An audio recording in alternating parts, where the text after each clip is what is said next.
devrait faire 26 sièges aux îles du Vent. Mon pronostic, c'était de 43 sièges.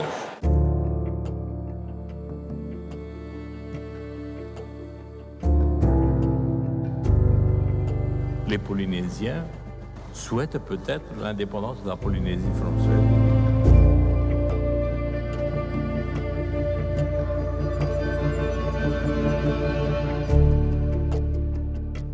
Vous serez candidat à la présidence ? Je serai candidat à la présidence. Il y a eu un avant et un après 23 mai 2004.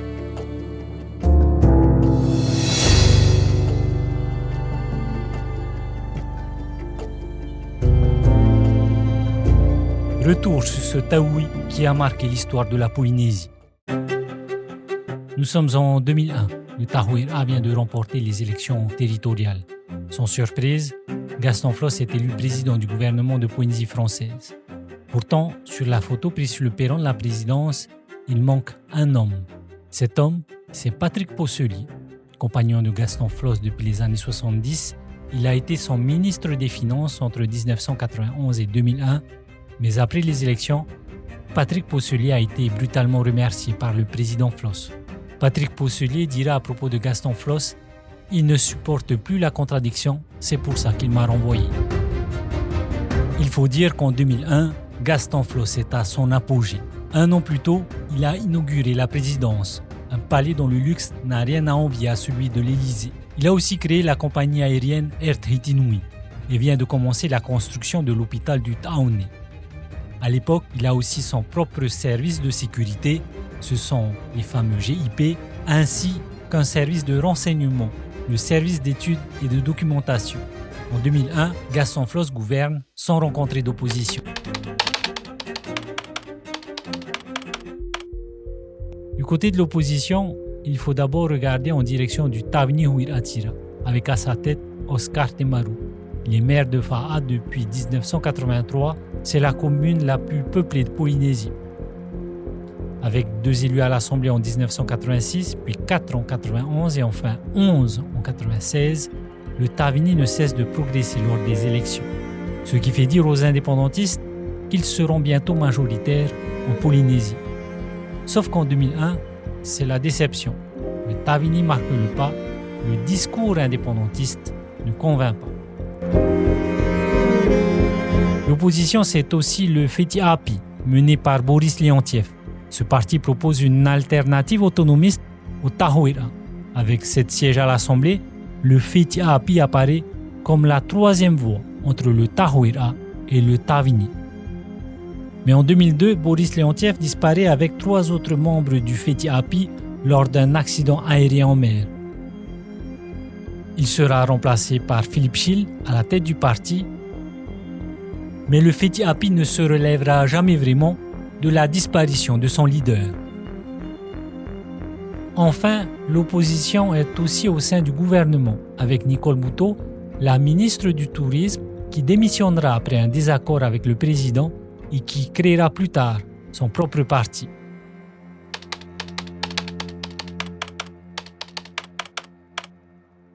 Nous demandons que les projets d'investissement par des étrangers puissent être décidés à Papeete et non pas à Paris.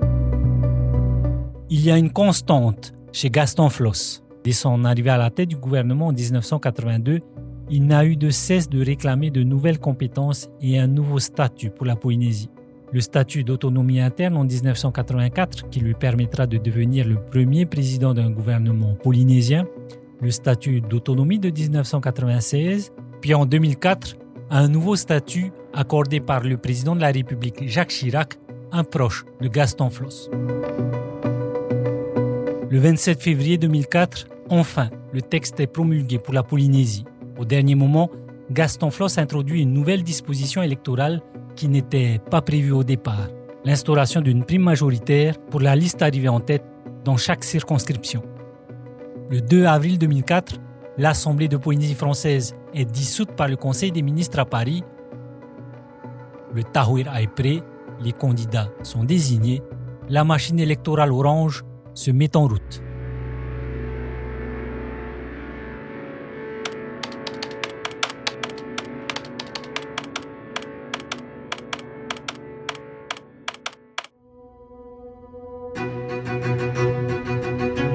côté de l'opposition, il y a urgence, il faut s'organiser. La nouvelle loi électorale oblige les partis à s'allier pour pouvoir battre le Tahouira. Le Tavini commence à discuter avec les autres formations politiques. Un accord est trouvé avec le Aya-Api d'Émile Vernodon, mais aussi le Here-Aya, ainsi que le Yamana Tenuna et enfin le syndicat O'o et Oerima de Ronald Terorotua. Ce sera l'Union pour la démocratie, l'UPLD. La question de l'indépendance sera mise de côté le temps d'une campagne. Oscar Temaru attaque la gouvernance de Gaston Flosse. Il dénonce les dangers que pourrait avoir la prime majoritaire sur la démocratie. Le 23, il faut aller voter. C'est une obligation, il faut aller voter. Chaque bulletin va compter et il faut voter utile. La seule liste qui peut renverser ce gouvernement, c'est la liste d'union pour la démocratie dans notre pays. Sauf qu'au final, d'autres listes se présentent, comme celle de Nicole Bouteau, l'ancienne ministre du Tourisme de Gaston Flosse qui a fondé son parti, le No Tenuna. Il y a aussi le Feiti Api de Philippe Schill. Du côté de la mouvance indépendantiste, l'union n'est pas totale puisque Stanley Cross se présente lui aussi. Au final, avec cette liste, l'opposition se présente en ordre dispersé face au Tahouira, uni derrière son leader, Gaston Flosse.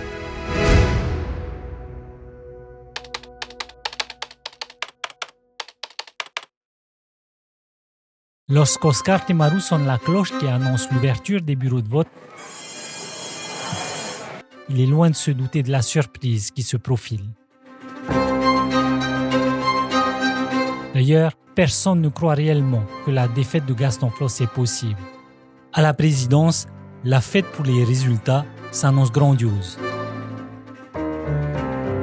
Les premiers chiffres, venus des archipels éloignés, sont de bon augure. Pourtant, à mesure que la soirée passe, l'ambiance devient plus tendue. Vers 22h, les chiffres de Tahiti et Moorea tombent, c'est un véritable coup de tonnerre. Sur les îles du Vent, l'UPLD est en tête avec environ 400 voix d'avance. Elle empoche la prime majoritaire. C'est la douche froide pour toutes les personnes présentes.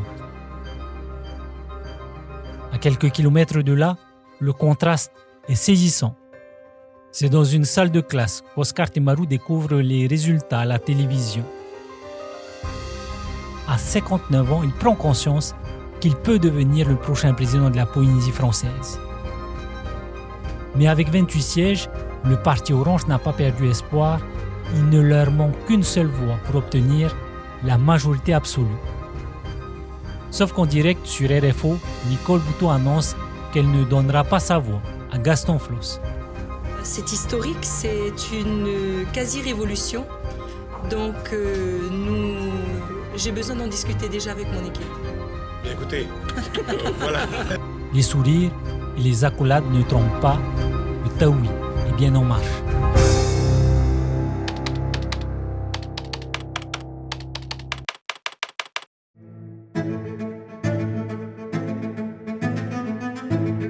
Le lendemain du 23 mai 2004, les tractations vont bon train. En effet, avec 28 voix pour le Tahouira et 26 pour l'UPLD, tout reste encore possible. Rapidement, l'élu des Australes, Chantal Flores, annonce qu'elle rejoint l'UPLD. Nicole Bouteau et Philippe Schill font alors l'objet de toutes les attentions, notamment celle de Paris. Je confirme. Avoir reçu un appel téléphonique de Mme Girardin, je ne vous livrerai pas la teneur des propos. Après de nombreuses rencontres et discussions, une majorité se dessine autour d'Oscar Temaru, une majorité plurielle.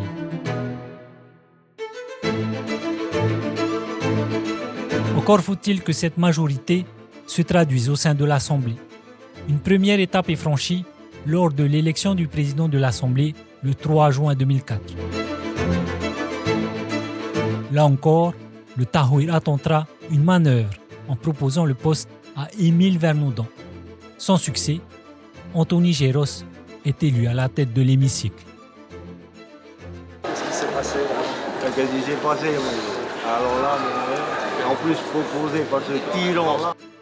Le matin du 14 juin 2004, Oscar Temaru, au volant de sa voiture, roule sereinement vers son destin.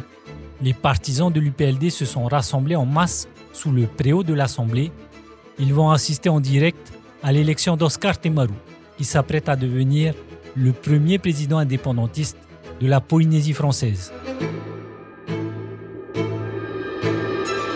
Lors de son discours, il prend bien soin de rassurer ses alliés non indépendantistes.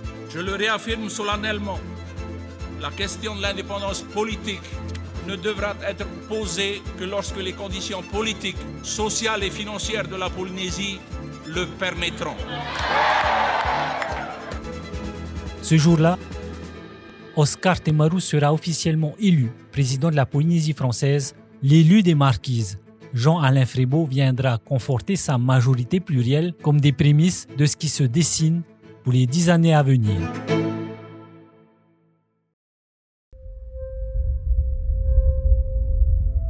Une poignée de main entre Gaston Flosse et Oscar Temaru, comme les deux faces d'une même pièce. L'un s'est servi de l'autre pour se maintenir au pouvoir, le second a utilisé les excès du premier pour y accéder. Il y a donc eu un avant et un après 23 mai 2004. Pour Oscar Temaru, l'après sera fait de motions de censure et de renversement de gouvernement. Pendant presque 10 ans, il gouvernera la Polynésie par intermittence, la faute à une instabilité chronique qui sera la norme jusqu'en 2013. Pour Gaston Flosse, il ne le sait pas encore, mais il s'apprête à une longue traversée du désert de presque 10 ans avant de retrouver le siège de président. Comme un clin d'œil à l'ironie du destin, le 17 mai 2013, Gaston Flosse est réélu à la tête du pays. Le même jour, Oscar Temaru voit la Polynésie réinscrite sur la liste des pays à décoloniser. On le voit, le destin de ces deux hommes reste lié au-delà des dates.